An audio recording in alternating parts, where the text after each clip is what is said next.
We're going to move on to our next panel, which I'm very, very excited about. So as we heard in the first panel, enormous energy demands from AI, data centers, et cetera. Panel 2, we really get into the frontiers of how AI can be applied to energy and climate.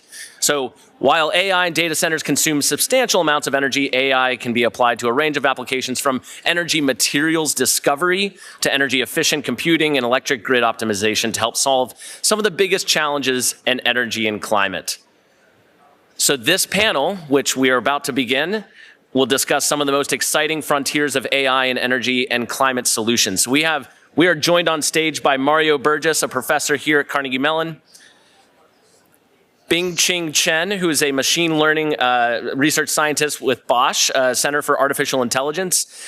Jeff Schneider, I just want to be open and transparent. We apologize for getting this title wrong as well, but he is a professor in the Robotics Institute here at Carnegie Mellon, and we're very, very fortunate to have him talk about his applications of fusion technologies. We have Jennifer Padgett, Director of Field Software at Gecko Robotics, and Valerie Karplus, who's the Associate Director of the Scott Institute, will be masterfully moderating this panel. So Valerie, the panel is yours. Wonderful. Well, it is great to see so many people here, and I realize we're not really giving you a break. So there's a reason for that. We've got a lot to cover, and we have 4 great panelists to talk to you today. But please do quietly get a glass of water or whatever you need to do. If you have side conversations, please take those outside. We are going to be talking about applications of AI in the physical world, largely, and broadly. So thinking about the ways that you heard in the first panel, that there will be significant energy requirements for AI. But there is a huge benefit to the types of innovations that AI is expected to bring, and we are going to take some time now to drill into the details and give you specific and concrete examples. You have our panelists are masterfully introduced, title issues notwithstanding here, and they're going to introduce themselves in their own words, followed by a short introduction on what each of them is doing with respect to bringing AI into exciting applications in many different energy domains. So with that, I'd like to, we'll go down the row, starting with Jennifer Padgett. And Jennifer, would you like to introduce yourself and your work? Absolutely. Thank you, Valerie. Hi, I'm Dr. Jennifer Padgett, and I'm the Director of Field Software at Gecko Robotics. I started my journey into artificial intelligence in grad school back when deep learning was kind of the hot buzzword on the street that nobody really knew what it meant. And I followed the trend into the self-driving industry where I trained cars to know where they are in the world and how to navigate the world. I found myself at Gecko Robotics, which is this really interesting intersection of AI, robotics, and energy. And it's one of the places I've been where I feel like I'm really solving the world's problems. Now, all of you, I'm sure, have somewhat of a background in artificial intelligence, if not an incredibly deep one. And you'll know that the first thing about artificial intelligence that you need to be successful is data. And at Gecko Robotics, we fundamentally believe one of the biggest problems in energy production is that we don't have the data to make it efficient. So we're doing the work of going out, doing the hard task of collecting data in some of the dirtiest environments where it's hard to get high density, excellent data. And we're training models to really rev on the efficiency of our energy grid. Now, we're also combining that with process data, so we don't just get predictive about when people need to do maintenance and what maintenance they need to do to stay efficient, but also how they can change their processes so we can extend the longevity of power plants, which is something we fundamentally believe is key to solving the energy crisis that we're currently in. And so that's my short introduction. I'd love to hand it on over to Jeff. Okay, great. Thanks a lot. I'm Jeff Schneider, as you heard. Although that job looks like fun that you see on the slide there, that's not my job. I'm a professor here in robotics and machine learning. It's exciting to be up here, especially with Jennifer. We crossed paths previously on self-driving cars. But for energy, I'm here to talk about my work in nuclear fusion. And so, just to clarify, we've been hearing a lot about nuclear. This is not uranium. This is not the plants you see today. This is nuclear fusion. This is two hydrogen atoms being fused together to make helium. It's what happens in the middle of the sun. And why are people excited about that? Well, the reason they're excited is the prospect of unlimited clean energy. We have essentially unlimited fuel in the oceans. It would solve pretty much all of our major grand challenges.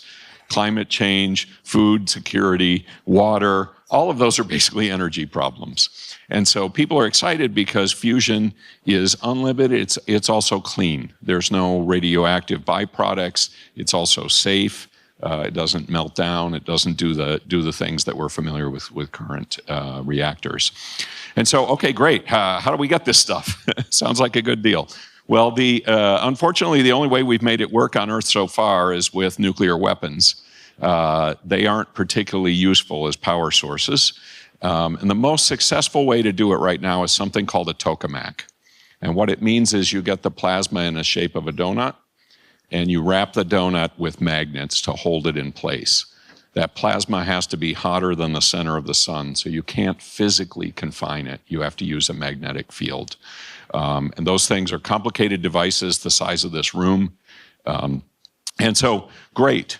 Why don't we have tokamaks delivering energy right now? Well, it turns out the dynamics of that plasma, it's called magnetohydrodynamics. That's a mouthful. And it turns out they're as bad as they sound. They're nonlinear, they're unstable, they're not well understood, we don't know how to control them. And so the reason we don't have these yet is we just haven't figured out how to operate the tokamak to keep that plasma at the temperatures and pressures we need for a long duration so that it would become a power plant. And so that's where AI comes in. We've seen reinforcement learning and other kinds of AI have great successes in things like playing games and robotics and self-driving cars and solving all kinds of cool problems that we didn't have other ways to solve. And so my lab is developing those algorithms to look at years of data from a tokamak and figure out how to develop a controller that will then operate the device. And then it turns out we get a couple of 3-hour sessions a year to go to the real device and try our controllers out. So we're very excited that we were the first person one of my students was the first AI person to be the session leader at an experiment there. It's pretty much always plasma physicists. And so we've had some good successes there. And what we need to do now is scale this up, really let AI get the iterations it needs to figure out how to make progress on that. So that's what we're working on, and we're very excited about the prospects for it. Thank you. Hi, I'm Bingqing. I'm a research scientist at Bosch Center for AI. Previously, I'm a graduate of CMU, and I still hold a dual affiliation with CMU. So starting from my PhD, my research has been at the intersection of AI and energy. I've been using AI methods, reinforcement learning in particular, to work on problems such as improving energy efficiency, facilitate demand flexibility, and grid integration. So now I work at Bosch, which is a gigantic multinational company where energy is one of its core business. So very similarly, I've been using AI methods on our portfolio of climate technology. For instance, I worked on heat pumps, which is very important for electrifying and decarbonizing your residential heating. And at the moment, I'm working on hydrogen generation, since hydrogen is like a molecule with a very high power density by weight. So it is a good alternative to hard to decarbonize industries.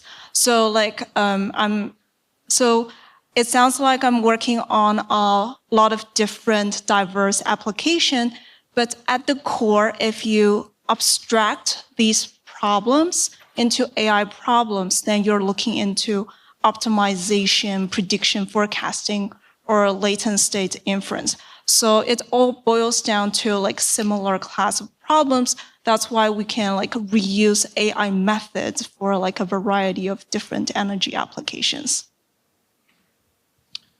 Cool. Mario Berges, faculty member in the Civil and Environmental Engineering Department here. I started my career working on a problem that was posed to me as a graduate student to figure out how much each building on campus was consuming, because the bill was not broken down. And that led me to start working on technologies that could allow us to more easily understand where electricity was going in buildings. Technology called non-intrusive load monitoring, basically disaggregating your meter data into individual appliances by using machine learning and AI, although it wasn't really called AI back then. And then from that point on, I started down the path of figuring out what we could do with this information and how we could make energy efficiency a reality in buildings by applying more and more automated methods.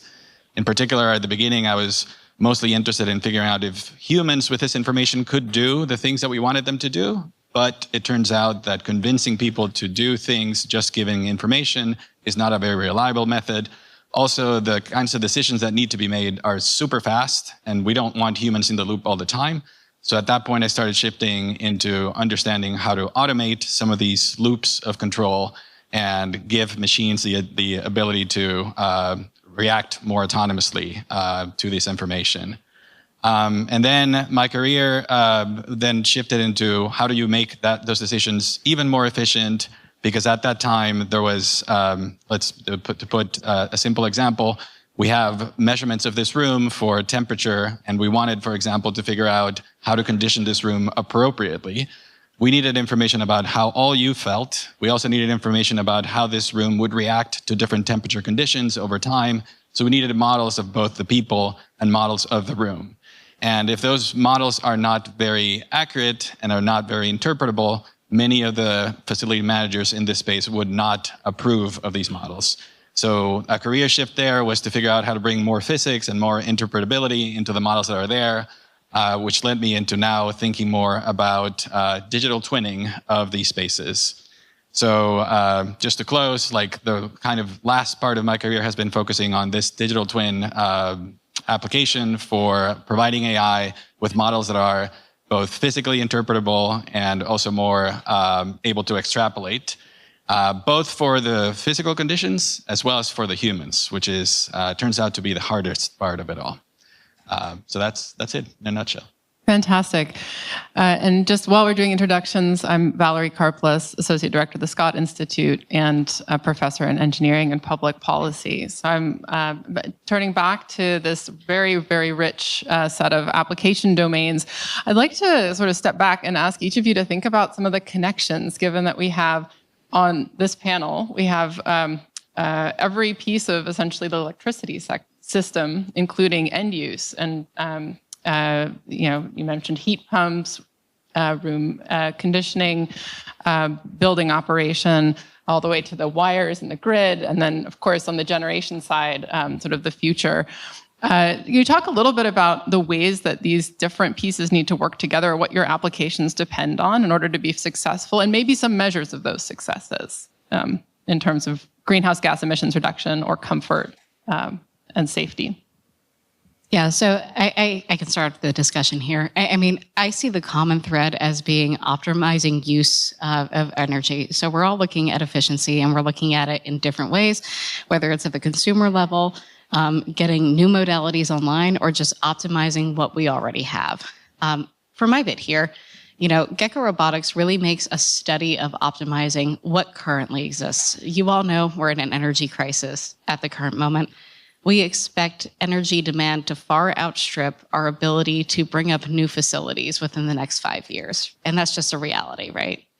And we also know that renewables aren't going to come online quick enough to help us meet the demand.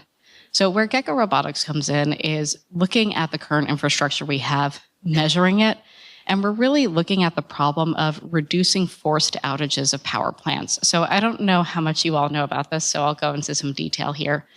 But when an energy facility fails, they can't just stop producing energy, right? Otherwise, we have energy insecurity, which is not something we're used to in this country. So rather than shut down the whole facility and wait till there's a fix, what they do is they bring up older, less efficient units.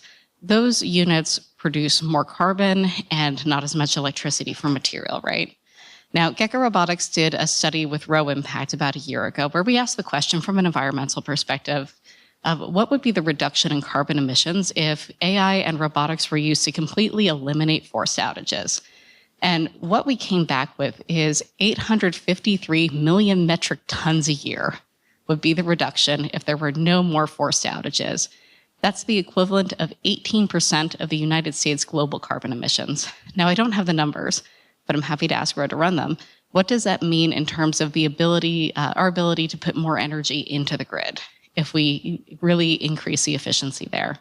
I don't think in any way, shape, or form this negates efforts we absolutely need to do towards new energy sources, renewables, and optimizing consumer workflows, but I do think it's a big piece of the puzzle in the near term. That's great. Who would like to, Jeff, would you like to respond? Yeah, sure. Just a quick comment. What's interesting, I'm familiar with some of the work of the others here too. And, we're all using mostly the same types of algorithms, optimization, control, reinforcement learning, other types of algorithms. And we're doing it, as you mentioned, at different stages in generation, transmission, use of the pipelines there. And I think what's really exciting is we're already using many of the same algorithms and they can be used across applications. What's exciting is when we'll finally have the opportunity to actually run the algorithms across the whole chain and get the further benefits from that. I think so there is one level of, I think my thought is like everything is very interconnected. So there is like on a method level, like the interconnection. And on the other hand, it's like all these climate technology cannot work in isolation. They also needs to be like connected in the right way. For instance, like you have to couple hydrogen generation with renewable energy for it to actually make sense. And then like an electrolyzer stack uses electricity in the megawatt domain. So it actually shares the same grid integration problem as data center. I'm sure tokamak also consumes a gigantic amount of energy, so that all of these things have to like be interconnected and used in a coherent way. I think the only other thread of thought that was going through my mind as I was hearing the other panelists, I think the idea of a centralized view of optimizing all of these processes is definitely where we should be going to, but there are currents are going against this, specifically from the computation standpoint, like having a model of everything and computing everything in one central location is impossible. But how do we distribute the control problem and the modeling problem in a way that's efficient and still allows us to get the same kind of bang for the buck is a big issue, confounded with the privacy and security problems in this space. Because having all the information in one location, even if we could do it, may not be what people actually want. And so I'm typically confronted with situations where, like, yes, we have the model, but we are not able to share the model. And so we have to run locally some of these things. And so I think these are two interesting ideas to consider as we go forward into this more centralized way of optimizing everything in the process. Fascinating. I think I'd like to go deep and philosophical for a moment, if you're up for it.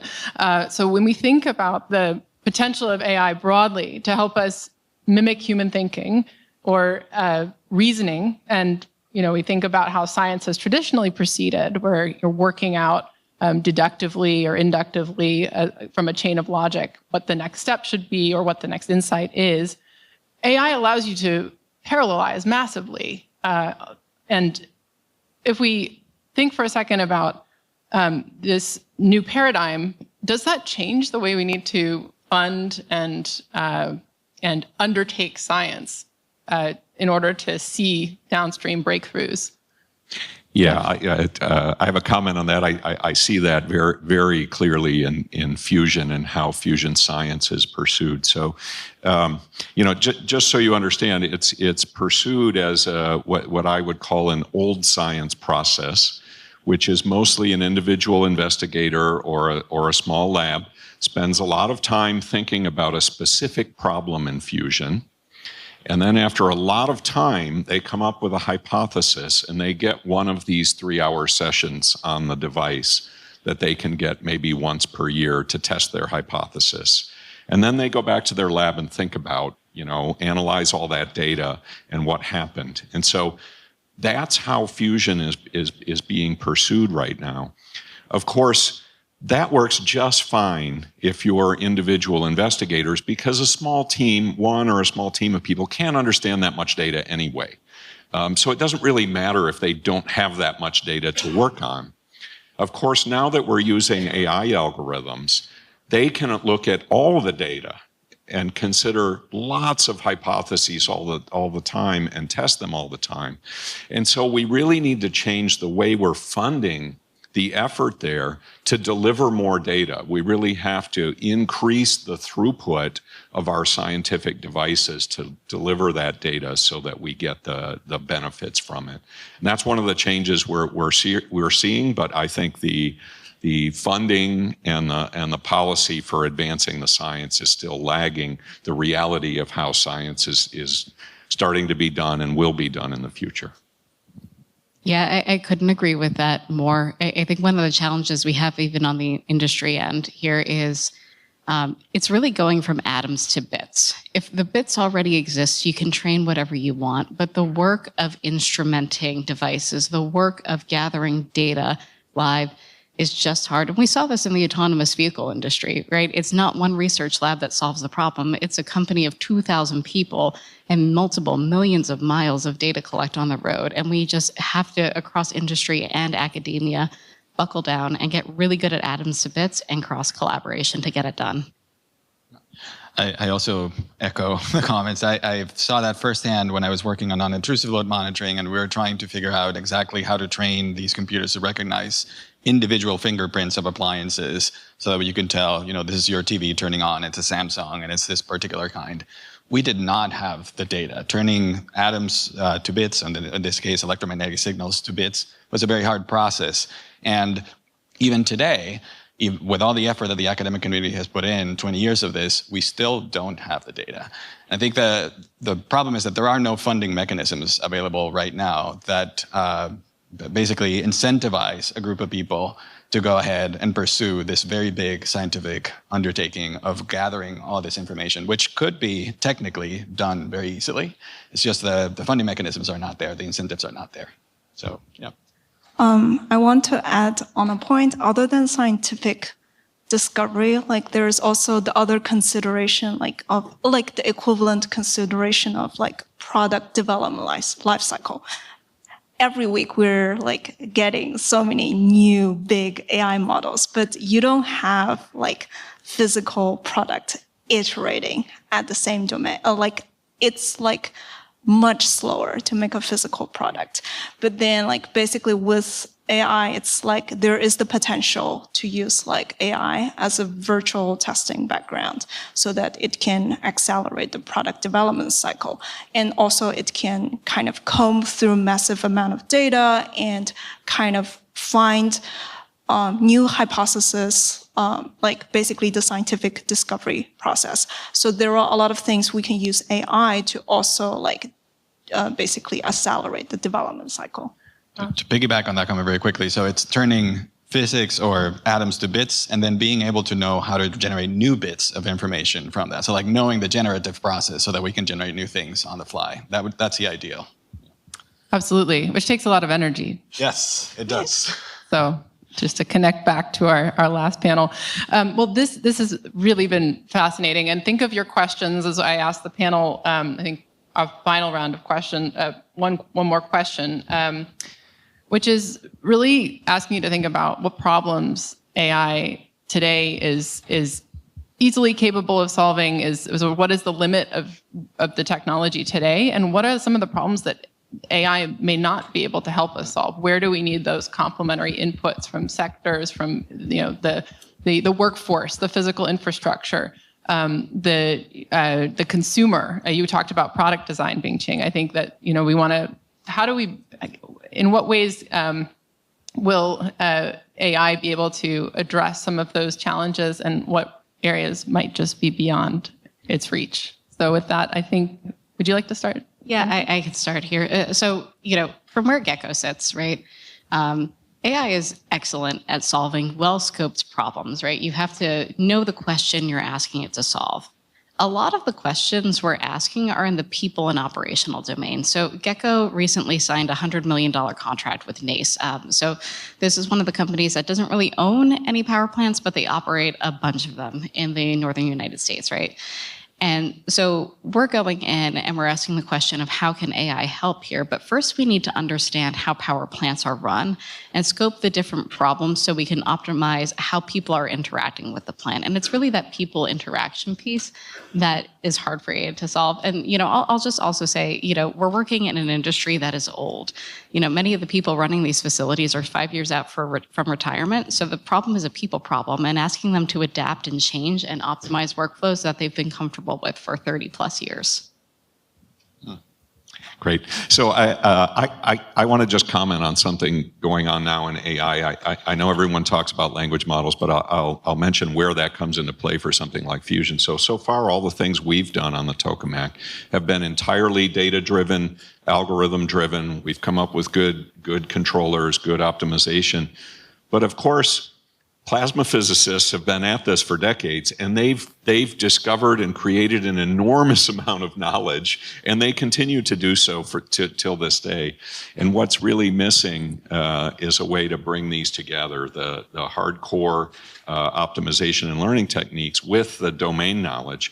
And for the first time, I think, with language models, using them as the source of domain knowledge, it's really looking promising to do that. So a lot of work's going into pulling those two together. And I'll just echo a little bit of what Jennifer said. I'm not really worried about what's left for us people to do, because AI can do lots of things, but it still can't decide what to do, what should do, what's worth doing. It's a long way for getting anywhere near those. I think one grand challenge is on generalization of AI models to out of distribution scenarios. To give you a more specific example, for the electrolyzers, we have lab scale systems, but we are in the process of developing like the commercial full stack, so that we don't actually have data coming in from our final products. We just have the task scale thing. So I think there is a grand challenge there that, can you use these kind of lab scale data in order to generalize to these newer situation for the final product? And then I think the other grand challenge would be embodied AI, because all these systems that we talked about are in the physical world. And then while we are seeing great progress in L and VLM, I think the embodiment is the next frontier for AI. Yeah, I think I'll just echo again. Everybody seems to be in agreement here. The unknown unknowns and getting the AI to sort of understand that is going to be an issue. I'll bring one example from my lab. When we were deploying these sensors to track the number of people coming in and out of a room and giving this information to the algorithm to optimize HVAC, these sensors are based on infrared, and they counted number of heads coming in and out based on how much your head reflected the infrared. My head, very much. Other heads, not so much. And so people with curly hair were not being counted. And the algorithm did not know that. It just assumed that nobody was coming in. And so this is information that is like unknown to the algorithm, and to discover that on its own is going to be a hard problem. Excellent. And certainly we're learning as well alongside our Grand Challenge partner, Train Technologies, about some of the ways that in that same space and with heat pumps, not just the people on the other side and the users and some of the challenges there with different envelopes, you have to almost expand these algorithms and systems, the boundaries of your system in order to optimize over quite a number of different variables, including installers, distributors, et cetera. So there are different pieces of the system are kind of fascinating to think about, as well as this question of boundary definition. So we're going to go to open it up to the room for questions. Do any students in the room want to ask the first question? Students, yes, I see in the back, quantum. Oh.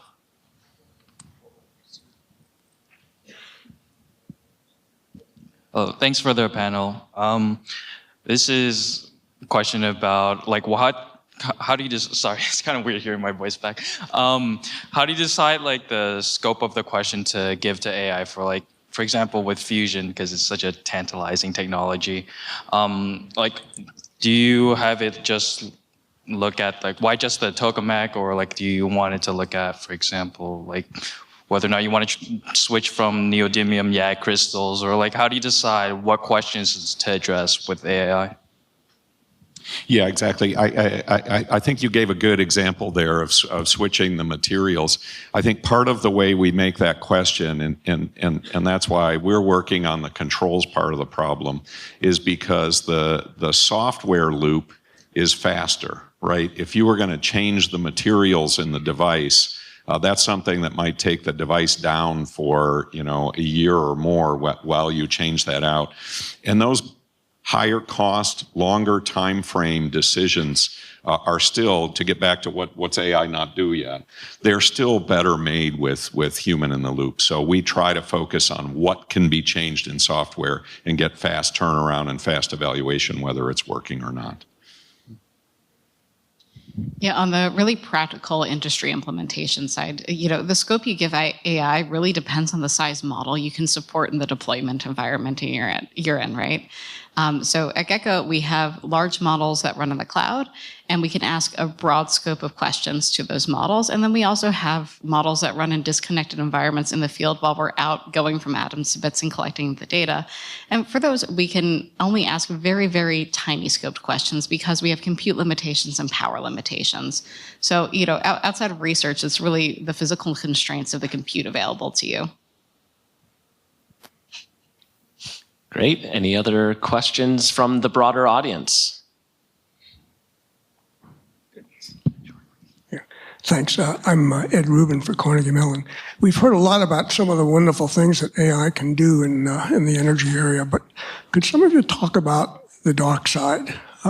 What could go wrong if AI is used by bad actors? Yeah, I'm happy to comment on there. There's obviously some, well-known cases with self-driving cars.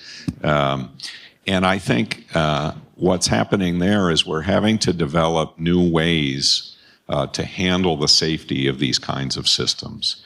So traditionally, we don't usually think about this. Traditionally, there are AI systems and there are safety critical systems. And you don't really cross those two. But what we're trying to do now is to actually cross those two, actually have AI-driven safety critical systems. And what we're finding out is the traditional way to do safety, if you think of the formal analysis, the fault trees and those kinds of things, I would claim proof by Boeing that we've now exceeded our ability for those systems by themselves to guarantee our safety. And so I think we have to just recognize that and start adding to our safety systems some of the more statistical approaches that we use to analyze AI algorithms so that we can get that safety again. But that is a big challenge, you're right, and that's one of the limiting factors on how widely and what scale AI can be deployed. Jeff, just to clarify, better than Boeing, right? What is the Boeing benchmark? Can you explain that a little bit more? Sorry. So aircraft to date don't really use a lot of AI, and so their safety is guaranteed by pretty traditional safety metrics, formal analysis, fault trees, things like that. They prove safety in that regard, and so. What we've observed now is that in because of their accidents, they've clearly passed the limit where that by itself is sufficient. And so, as we bring in AI, but even if we didn't bring in AI, we've got to expand that scope of safety algorithms that are used. Yeah. Thank you, Jennifer. Yeah, it's just adding to that. It's not bad actors you worry about so much as irresponsible actors, right? Whenever you deploy a model into the world, there's a burden of continuous maintenance that comes with it. So I always worry about the people that deploy a model and let it spin and don't ever observe it. You worry about the data that your model is ingesting and making decisions off of drifting away from the training data. There's actually some really interesting work going on with the American Society of Mechanical Engineers around non-destructive testing standards and whether or not to allow the use of AI algorithms to help you make a call. And it's really important work, right? Because when we do non-destructive testing, we're making critical measurements of infrastructure to determine whether it's going to fail. And if we start deploying algorithms to make calls on whether infrastructure is going to fail, we're all of a sudden going to have mass explosions and environmental impacts if we don't monitor it. So just making sure that everyone that's using AI is doing so in a responsible and observable way is going to be something that is just critical here. Go ahead. I have a semi-question for Jeff.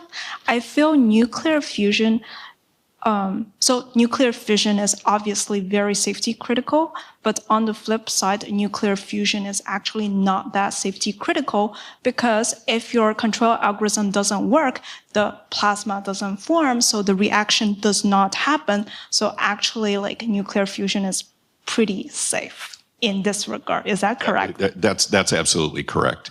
And so one of the things we can do is to help apply AI in systems where they're, from a physical point of view, designed to be not as dangerous. It still is a little safety critical in the sense that if you've got a big power plant and it goes out, that does cause problems in the grid, but it's not the same, as you said, as a fission. So what I'm getting at, I think, is like practitioner should have a clear understanding of the capability and the stake of the problem and match them accordingly. So I think then that's how we like alleviate potential adverse effects so that what we understand what AI can do and we apply it to the appropriate class of question. I think the question has been answered. I move on to the next one. All right, great. I saw a number of hands, so we'll maybe here in the front, and then we'll come over. The other mic runner is on the other side of the room, and Zach will be handing a mic to a student, I believe. Right. Oh, we have one right here we have someone right here in the front also. Oh, okay. Thank you. I was just curious, Jennifer, you had spoken about some of the limitations you have at Gecko on compute power that you can use for algorithms as we're talking about climate and energy. Could you tell us a little more about those kind of guardrails you have to make sure code is energy efficient? Yeah, I mean, we benchmark everything, right? So the specific limitations I'm talking about, so I'll pull on my title, Director of Field Software. When we are out collecting data in the field and going from that problem of atoms to bits, right? You are in the middle of nowhere. You are not guaranteed any internet connectivity, no cell connectivity, so we can't just push a problem up to AWS for a model to run. We have to run it locally on the compute we brought with us to site. So we do an awful lot of benchmarking to make sure that with the compute we bring with us, we can run models, we can run them efficiently, we can run real time. But the same applies to everything we run in the cloud. And from a very practical perspective, it's not just about being environmentally friendly, it's about saving on your AWS bill. And those two are obviously very heavily correlated.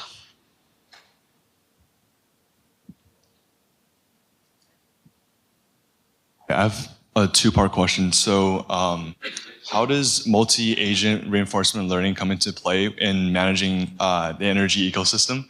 And second, when you're doing like testing, when using black box, white box, or gray box testing, how does that affect the cybersecurity of enforcing AI or integrating AI into these ecosystems?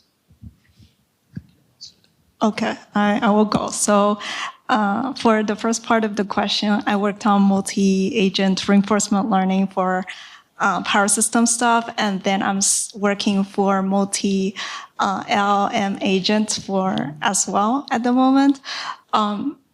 So what is the question? How do you how does it integrate into the system? Yeah, I think the core benefit of the core benefit is that you are doing divide and conquer so that each of the agent is solving a simpler simpler sub-problem. And like there are different architectural design in the coordination process, but you, for instance, generally have like a centralized critic so that every of these distributed agents can share information so that there is a layer of coordination going on. Yeah. Do you want to ask? And the second question that you had was about how to test the black, white, gray, and white box models and what goes in it. Security. Cybersecurity, yeah. I guess I was refer back to a comment I wanted to make earlier when Ed had his question. I think the critical piece is that as much as AI helps us on the good actor side, it helps the bad actors just as much, right? And so a lot of the kinds of attacks that were previously unavailable become now available, no matter if what you have deployed is a black box, a gray box, or a white box. Just a case in point, or one possible example, when Bingqing was talking about coordinating across multiple agents, you could have a system that, say, takes all of the HVAC systems in a city and makes a thermal battery, a virtual thermal battery, available to the grid by pre-cooling and preheating these different buildings. That's very good. Could also be very bad, because if you wanted, you could use that battery to cause brownouts or blackouts. And it doesn't really matter that much what models are being used underneath. Although if you have access to the white box models in there, you could be even more aggressive about exactly how you're going to be messing around with a system to cause something to go wrong. So I don't know if that helps, but that just give you a sample there. Great. I think we have time for one final question. Daniel, I have one more after this one. Yes, one final question from the audience, and then Valerie closes it out. So I have a question related to nuclear. I don't know if you can answer that, but so I used to work in the nuclear industry as a human factors engineer, and so one of the things that was a big topic when I was there was how do we integrate AI into the operation of nuclear power plants? How do we integrate AI into the operation of nuclear power plants? And so I just want to get your thoughts on what some appropriate uses of that might be in terms of operation from, say, the reactor operator point of view. And also, how would you deal with pushback in terms of, say, if a lot of times in the nuclear industry, a lot of people are kind of afraid of new technologies, especially AI is one of them that they're not so certain about integrating because they see a lot of risk in that. So how would you deal with that pushback as well? Yeah, so I can start here. Gecko has on again and off again actually done inspections of some parts of nuclear facilities, right? And I think that's a low barrier to entry point. I mean, you're fundamentally just sending a robot into an environment you really wouldn't want to send a human into. If you look at the robotics community, there's actually, again, on again and off again, been some research on how you would deploy robots to inspect these facilities. That doesn't quite get you into the control room, but it does get you insights with AI and your robots that you didn't otherwise have, and at a data density that probably didn't exist before. I think from there, if you really wanted to introduce yourself into the control room, it's just the gradual process of slowly introduce in the ways that make sense. Great. So I'm going to close out with one final lightning round of just one quick question, which is, and thinking back, yesterday was our investor day here at Energy Week, and there were a number of new business models and ideas that had some AI-enabled components. Gecko is an exciting rising star in this space. There are really interesting applications at Bosch, at many of your companies here in the room. You think kind of broadly about the universe of value propositions out there. And here I'm asking specifically to consider both sort of near-term economics as well as the potential functionality, comfort, safety, decarbonization potential. What excites you most? What application areas or domains? And it can be your own.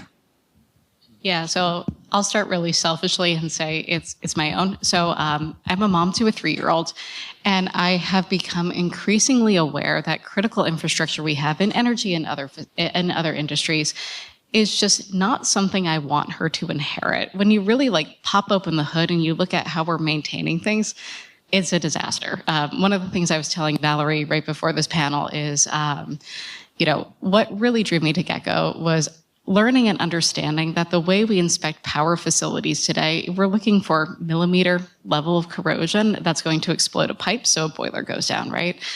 And we're sending in humans that mark up the asset at 1 foot by 1 foot intervals and take a single point reading. This feels absolutely insufficient, right?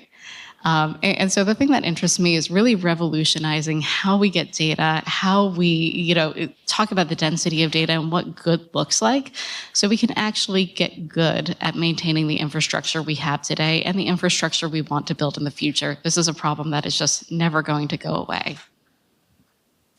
So I'm excited. I talked about nuclear fusion here, but what I'm really excited about is AI more broadly advancing science. So we really are changing the way science is being done now. In past work, I've done things with pharmaceutical drug discovery, material science. There's lots of cool things going on in chemistry now. All of these things, and even physics modeling, all of these things, as AI starts making these advances, we're going to see more and better output from science, and I think that in many of them in the physical world even are going to make huge leaps forward for us. Yeah, I'm very excited about the topics I'm working on, but fundamentally, I'm most excited about nuclear fusion because I think that's it provides boundless, cheap, clean energy. That's the silver bullet to solve all our problems.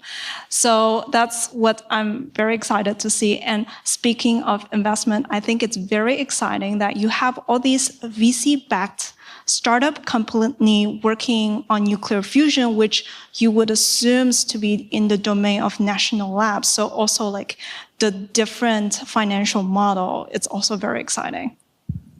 Yeah. I'm very excited by the prospect of being able to include human behavior into the models that we build about all the physical infrastructure and the energy infrastructure as a whole. I think many of the decisions that we are making right now, operation, installation, transmission, whatever, are using sort of very crude analogies of how humans would react to any decisions we make. And I'm very excited about the prospect of having that be more dynamic, more updated, and better modeling.